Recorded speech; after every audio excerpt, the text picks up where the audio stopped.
अस्सलाम वालेकुम। मेरा नाम है ज़ीशान उस्मानी। आज हम यूरोप की एक और कंट्री को कवर करेंगे जिसका नाम है हंगरी।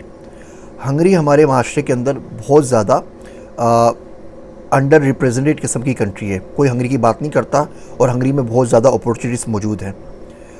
हंगरी में क्योंकि हम सुनते हैं कि वहाँ पे इकोनॉमिक डाउनटर्न आया हुआ है, रिसेशन आया हुआ है, बैंकरप्ट हो गया है, उस वजह से हम लोग डरते हैं वहाँ पर। और हम देखते हैं कि जो तुर्की से जो कश्तियाँ वगैरह आई वो डूब गई। आसपास से जो लोग आ रहे थे वहाँ पे असाइलम सीकर्स बहुत सारे, माइग्रेंट बहुत हैं। तो एक नेगेटिव इमेज सोसाइटी में बना हुआ है हंगरी का, और ये बात किसी हद तक दुरुस्त भी है, लेकिन इसकी वजह से अपॉर्चुनिटीज़ आपके पास ख़त्म नहीं हो जाती। अपॉर्चुनिटीज़ बहुत ज़्यादा है। हंगरी में कोई 2 लाख से ऊपर असाइलम सीकर्स ने इस साल अप्लाई किया। हंगरी ने कुछ को दी असाइलम, कुछ को नहीं दी, लेकिन वो असाइलम सीकर्स हमारा टॉपिक नहीं है। हम तो बात कर रहे हैं उन लोगों के लिए जिनके पास कोई स्किल है, वो हंगरी कैसे आ सकते हैं, वो लोग जो पढ़े लिखे हैं और जाके वहाँ पर काम कैसे कर सकते हैं। हंगरी बड़ा इंटरेस्टिंग मुल्क है। 7 मुल्कों के साथ इसकी बॉर्डर्स है। तो अगर आप चले जाएँ हंगरी के साथ तो आपको स्लोवाकिया मिल जाएगा, स्लोवानिया है, यूक्रेन है, रोमानिया है, सर्बिया है, क्रोएशिया है, ऑस्ट्रिया है। इन 7 मुल्कों के बीच में हंगरी बना हुआ है। हंगरी की आबादी 9.7 मिलियन है, तो ये कोई कराची से छोटा ही हुआ आबादी के हिसाब से तो।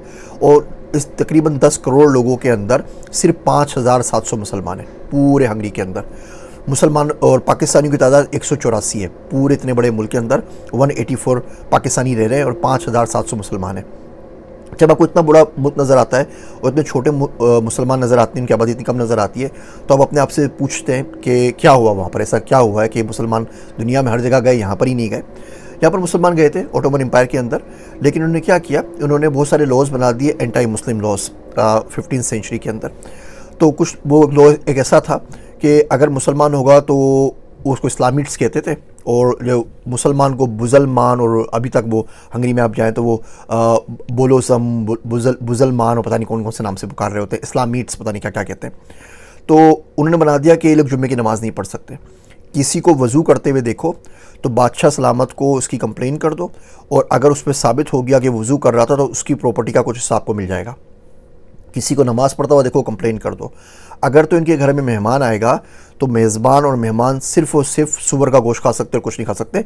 इस किस्म के लॉज थे इन मुल्कों के अंदर, जो आज हमें दुनिया भर में लेक्चर देते हैं फ्रीडम ऑफ एक्सप्रेशंस का और रिलीजियस हारमनी का और इंटरफेथ हारमनी का।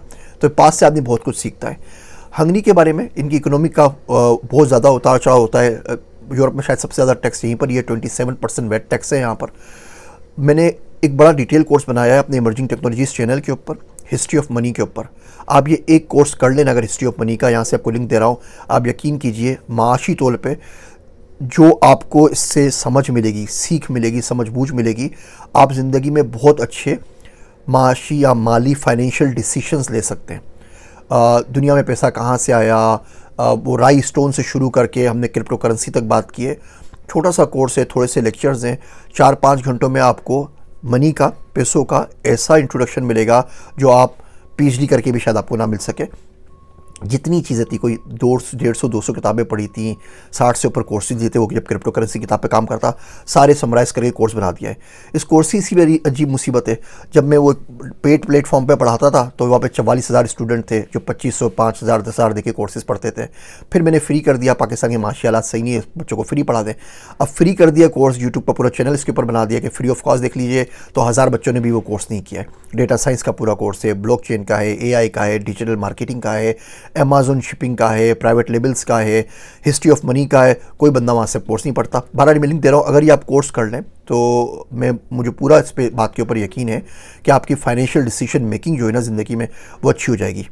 हंगरी की तरफ वापस आते हैं। हंगरी ने इन तमाम गुर्बत के बावजूद पाकिस्तान के अंदर इन्वेस्टमेंट की है, $1.4 बिलियन की एनर्जी में इन्वेस्टमेंट की है। अगर आप खैबर पख्तूनख्वा में तो 2004 से आपको पेट्रोल पंप नज़र आते हैं मोल के नाम से, MOL के नाम से। ये मोल कंपनी है हंगरी की है। हंगरी ने इसके अलावा दुनिया में बहुत सारी चीज़ें दी। हंगरी ने वो रूबिक क्यूब बनाया, वो जो अलग अलग कलर्स का बॉक्स होता है, स्क्वायर, उसको आप चेक कर रहे होते हैं। हंगरी ने दुनिया को हेलीकॉप्टर दिया, दुनिया का पहला फंक्शनल हेलीकॉप्टर हंगरी के अंदर बना था। होलोग्राफिक इमेजेस हंगरी ने बनाए, थर्मोग्राफिक कैमरा हंगरी ने बनाया। हंगरी में कोई अभी तक 13 नोबल प्राइज़ विनर्स हो चुके हैं। तो 13 नोबल लॉरिएट्स हो गए यहाँ पर। इसके अलावा हंगरी ने जिस ओलंपिक्स में हिस्सा लिया उसमें गोल्ड मेडल जरूर जीता है। दुनिया में जो पर कैपिटा गोल्ड मेडल्स हैं ओलंपिक्स के, सबसे ज़्यादा तादाद हंगरी के अंदर है। हंगरी में बुदापेस्ट के अंदर उसका दारुल हुकूमत है, राजधानी है।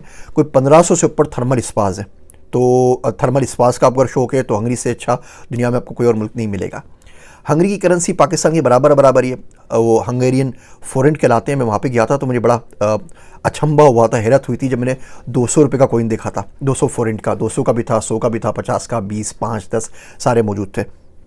तकरीबन बराबर सराबर है। एक यूएस डॉलर का 360 350 हंगेरियन फोरेंट आते हैं, एक पाकिस्तानी रुपए के 1.25 आते हैं। तो पाकिस्तानी रुपया अभी भी हंगरी के रुपए से बढ़ा है, तो तकरीबन हिसाब किताब सेम होता है।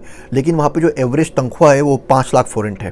तो यूँ समझ लें कि आप बिल्कुल पाकिस्तान जैसा ही है, और 5 लाख रुपये आपको कम से कम आपको तनख्वाह मिलेगी। आप ड्राइवर हैं, आप प्लम्बर हैं, तो ज़रा पता है पाकिस्तान में तनख्वाहें बहुत कम होती हैं, 25-30 हज़ार होती हैं।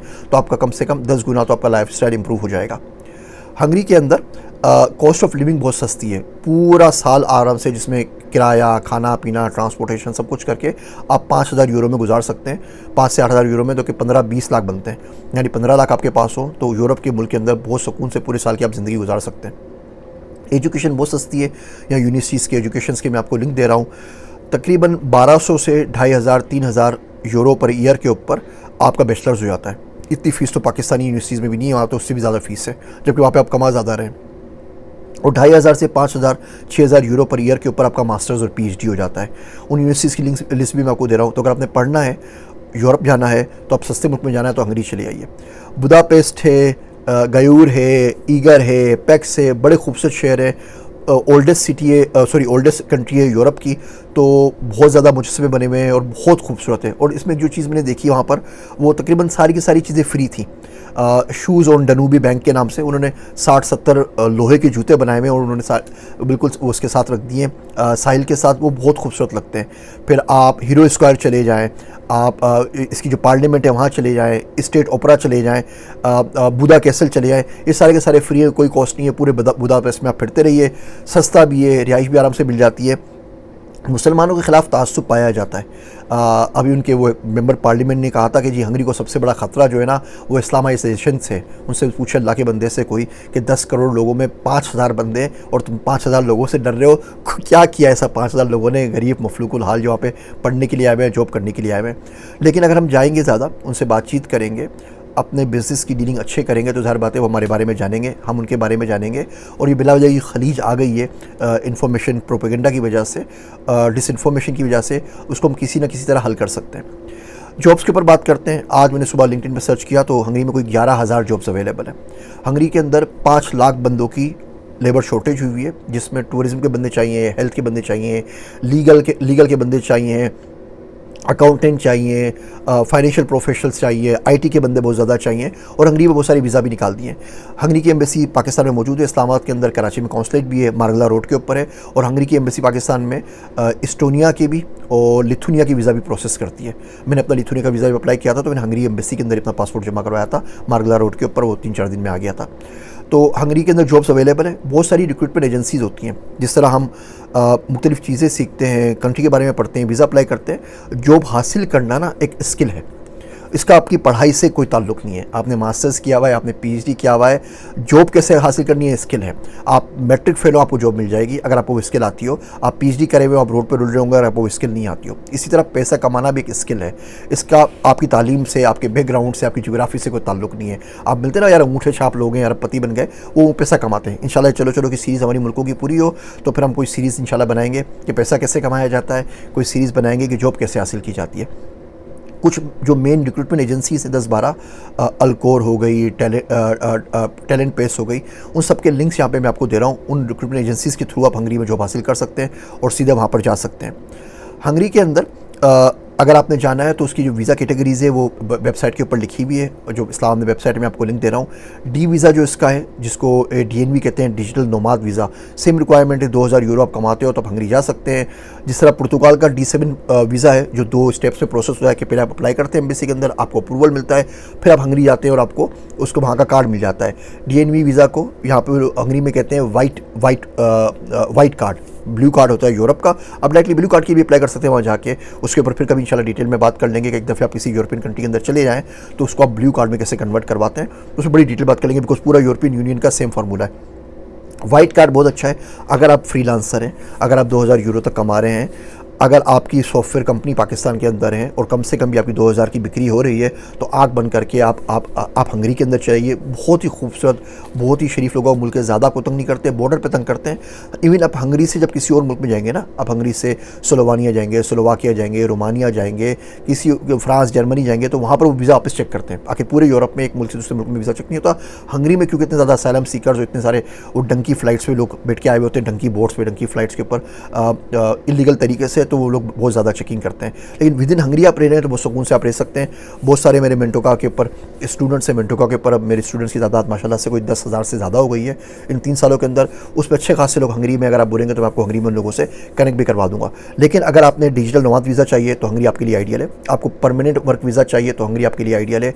आपको वाइट कार्ड चाहिए तो हंगरी चले जाइए, ब्लू कार्ड चाहिए तो हंगरी चले जाइए। स्पेशली अगर आपको पढ़ना है, बैचलर्स करना है, मास्टर्स करना है, बच्चे बोलते हैं जी पाकिस्तान में बैठने के पढ़ने के पैसे नहीं है, तो भाई कहीं और चले जाओ। लग्जमबर्ग का मैंने आपको बताया 200 यूरो फीस है पूरे साल की। चेक रिपब्लिक चले जाओ, हंगरी के अंदर चले जाओ, यहाँ पे पढ़ाई बड़ी सस्ती होती है। जैसे लग्जमबर्ग तो हर स्टूडेंट को अलाउ करता है कि 40 आवर्स पर वीक वो काम कर सकता है, जो दुनिया में शादी कोई अलाउ करता हो। अमेरिका में 20 घंटे, हंगरी में 20 घंटे, वहाँ पे आप फुल टाइम काम भी कर सकते हैं। 200-400 यूरो फीस भरनी है, फुल टाइम काम करना है, तो लग्जमबर्ग क्यों नहीं मूव हो जाते। इसी तरीके से हंगरी भी है, बहुत आइडियल है। करेंसी पाकिस्तान जैसी है, वेदर भी अच्छा होता है, -20 से लेकर 39 सेल्सियस तक होता है। सर्दियों में सर्दी होती है, गर्मियों में गर्मी होती है, तो बंदा हर तरीके से वेदर को एंजॉय कर सकता है।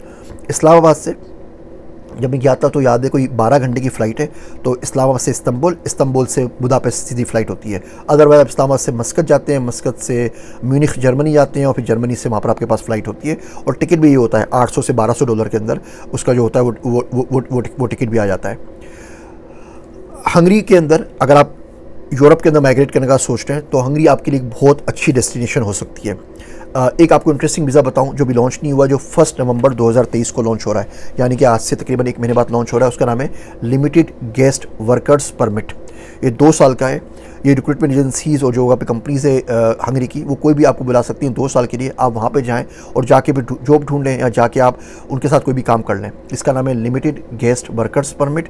2 साल का वीज़ा है। नवंबर 1 को लॉन्च हो रहा है। जैसे ही लॉन्च होना बिल्कुल 12 बजे रात को अप्लाई कर दीजिएगा इसके लिए। जो लिंक्स हैं वेबसाइट के, जो फॉर्म्स हैं, DNB वीज़ा कैसे अप्लाई कर सकते हैं इस्लामाबाद से, बाकी वीज़ा कैसे अप्लाई कर सकते हैं, स्कॉलरशिप के लिए कैसे अप्लाई कर सकते हैं, पढ़ने के लिए कौन सी यूनिवर्सिटी में जा सकते हैं, रिक्रूटमेंट एजेंसीज़ कौन कौन सी हैं, ये सारे के सारे लिंक्स मैं आपसे शेयर कर रहा हूँ। उम्मीद करता हूँ आप उसको देखेंगे और हंगरी ज़रूर जाइए। एक दफ़े आपसे मैं आप और अर्ज़ करूँ कि इमर्जिंग टेक्नोलॉजीज़ का जो चैनल है उसमें सारे के सारे कोर्सेज़ फ्री हैं, उसको सब्सक्राइब कर लें, उस पर कोर्सेज़ पढ़ लें, कोई आपको रुपया टका नहीं देना। किताबें भी हम लिख चुके हैं गुफ्तगू के ऊपर, स्पेशली लिमिटेड वर्क वीज़ा के ऊपर। आप देखें सारे वही प्रोफेशंस आ रहे हैं, डेटा साइंस आ रहा है, ब्लॉकचेन आ रहा है, डिजिटल मार्केटिंग आ रहा है, अमेज़ॉन की सर्विसेज आ रही है, फाइनेंशियल सर्विसेज आ रही हैं। हिस्ट्री ऑफ मनी आप कम से कम पढ़ लें तो आपको फाइनेंशियल बहुत ज़्यादा अच्छे डिसीजन ले सकते हैं। मेरी बातें सुनने का शुक्रिया। मेरे वास्ते दुआ कीजिएगा। मैं हूँ आप सबका ज़ीशान उस्मानी।